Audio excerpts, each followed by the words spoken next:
दिला आहे एका दिवसामध्ये कसं होईल. परंतु महापालिकेची आर्थिक परिस्थिती जसं राज्याची आर्थिक परिस्थिती सुधारण्यात आदरणीय दादांनी चालवलं होतं अर्थसंकल्प मांडतात आणि तो विचार करून मांडला. त्यांच्याच मार्गदर्शनाखाली आम्ही काम करतो तरी करू. कचरा झाला त्याच्यामुळे कर्जाचा डोंगर झाला 100% नांदेड महापालिकेत रुपये तुम्ही सांगा 1 वर्षापासून टेंडर आहे की 10% 15% अभावच्या वर झालेले कमी झाले काय करायचं. टेंडर काढायचं 10% अभाव द्यायचं ही प्रथा फक्त नांदेडमध्ये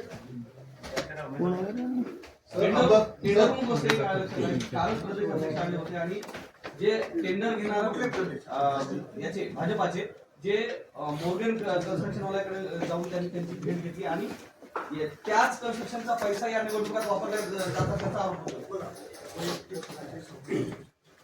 थोडस असं नाही की सगळ्या पक्षातल्या नेत्यांनी कोणाकडे जाऊ नये असं म्हणतात.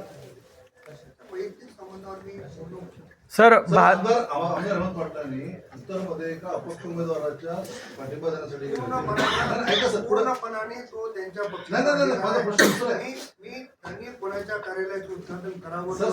माझा प्रश्न वेगळा आहे की त्याच वेळेस हेमंत पाटील असे म्हणाले की जर मला राष्ट्रवादीच्या उमेदवारांनी बोलवलं तर मी त्यांच्या सुद्धा प्रचाराला येईल असं बोलले तर आपण त्यांना इकडे तसं पाठवणार का हा माझा प्रश्न. आम्ही आमचे उमेदवार निवडून आणण्यासाठी आम्ही सगळ्यांना विनंती करू. त्यांनी कोणाच्या कार्यालयाचं उद्घाटन करावं कोणाच्या कार्यालयाचं करणं हा पूर्ण अधिकार करायचा. आम्ही दक्षिणमध्ये मिळून फिरतोय मिळून उद्घाटनाचे कार्यक्रम होत आहेत मिळून सभाही होत आहे.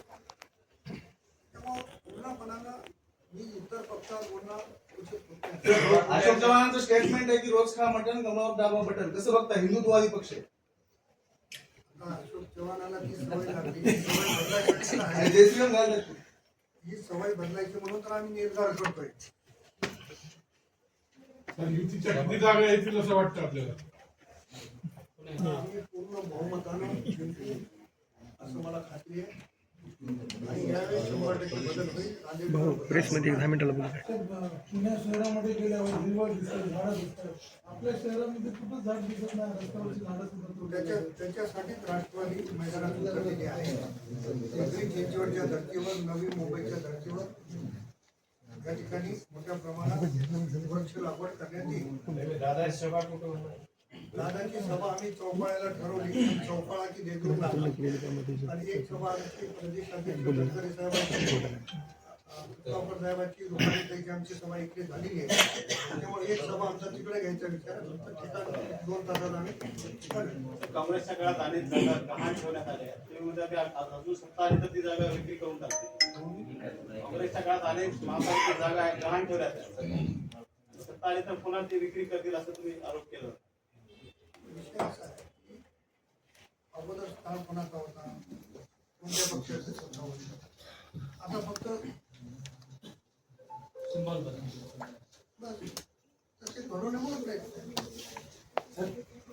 सत्ता पडली तो बीजेपी के साथ महायुती येणार. महायुती असेल तरी शिवसेनेच्या सोबत बसून परंतु आम्ही भाजपच्या सोबत जाणार. आवश्यकता आम्हाला पडली तरी त्यांची साथ घेणार. महापौर आमचा होईल गरज पडली तरी आम्ही भाजपची साथ घेणार नाही. काँग्रेसची भाजपची घेणार नाही. एमआयएम आणि भाजप एकाच नाण्याच्या 2 बाजू आहेत. हे म्हणतात शहरामध्ये मोठ्या प्रमाणात क्राईम वाढलेला आहे आणि तुमच्या जाहीरनाम्यामध्ये कुठल्याही सुरक्षेच्या संदर्भात नागरिकांना आश्वस्त करत नाही. काय आहे एखादा मुद्दा विसरला असेल तरी त्याच्यामध्ये नांदेड शहरातल्या महिला भगिनीचे जे काही उपाय करता येईल ते करण्याचा मानस सर 250 मुली बतायला या संदर्भात काय आपण काय असं आहे का ज्या वेळेस अशा पद्धतीचे आमच्याकडे पण येतंय त्यावेळेस आम्ही पोलिसांची त्याचा तपास करण्यासाठी एकंदरीत संख्या मला तुमच्या माध्यमातून मिळते. ते जे आम्हाला सोडून गेले ते बर्बाद झाले म्हणते राष्ट्रवादी. बरबाद केले म्हणतात ते सोडलं. त्यांनी अनेकाला बरबाद करायचा पुढे, हात पुढे घ्या. त्यांनी अनेकाला बरबाद करायचा प्रयत्न केलाय, पण काही बरबाद झाले नाही. त्याच्यावर त्यांनी बोल घ्या. सर, जी विकासकामाची ब्लूप्रिंट दिली आहे बारामती आणि नागपूरची, तर नांदेडला बारामती किंवा नागपूर होण्यासाठी किती कालावधी जाईल आपली सत्ता आली तर? मुख्यमंत्र्यांनी स्वतः सांगितले की 70 वर्षाची घाण आहे. ही 70 वर्षाची घाण माननीय मुख्यमंत्र्यांच्या सहकार्याने आम्हाला 5 वर्षात कशी संपवता येईल ते बघायचे. चांगले विकासाची कामं कशी करता येतील, पण काही मॉडेल बारामतीच्या धर्तीवर, नागपूरच्या धर्तीवर ओव्हरफ्लाय असतील, बसस्टँड असेल किंवा अन्य कोणती कामं असतील ते करण्याचा आमचा प्रयत्न आहे. मुख्यमंत्र्यांचा आदेश आला तर भाजपसोबत जावं लागेल, कारण मुख्यमंत्र्यांचं कौतुक आपल्या जाहीरनाम्यामध्ये आहे. एकीकडे आपण भाजपला विरोध करता का अक्षयकुमारला विरोध करता हे स्पष्ट नाही. ही इथली भारतीय जनता पक्ष प्रायव्हेट लिमिटेड आहे. तुम्ही जर ज्यांनी संघाच्या कुशीत वाढलेले, ज्यांनी भाजप निर्माण केलं त्या कार्यकर्त्यांच्या स्वतंत्र मुलाखती घ्या, त्याच्यावर तुमच्या लक्षात येईल.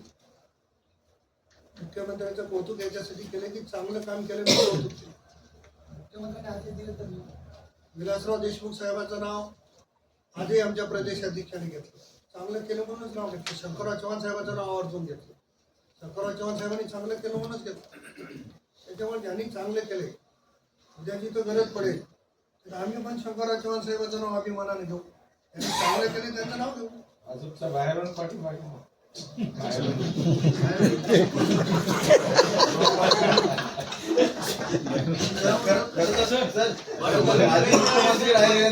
अशोकराव चव्हाण, देवेंद्र फडणवीस यांची सभा होती. मुख्यमंत्री यायच्या अगोदरच भाषण करावं लागलं, त्यांची प्रस्तावना करावं लागली.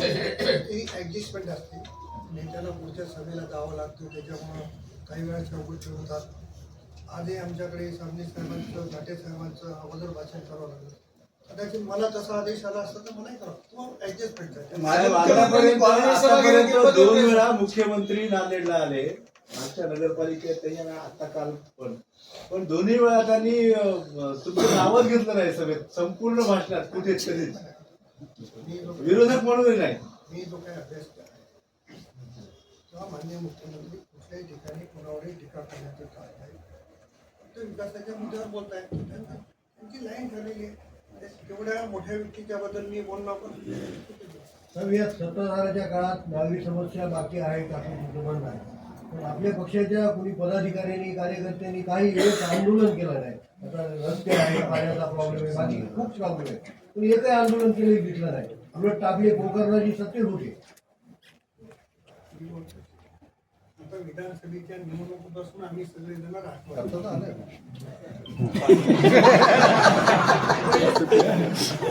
टाइम भैया आमच्यावर लपून ठेवून करायचं नाही.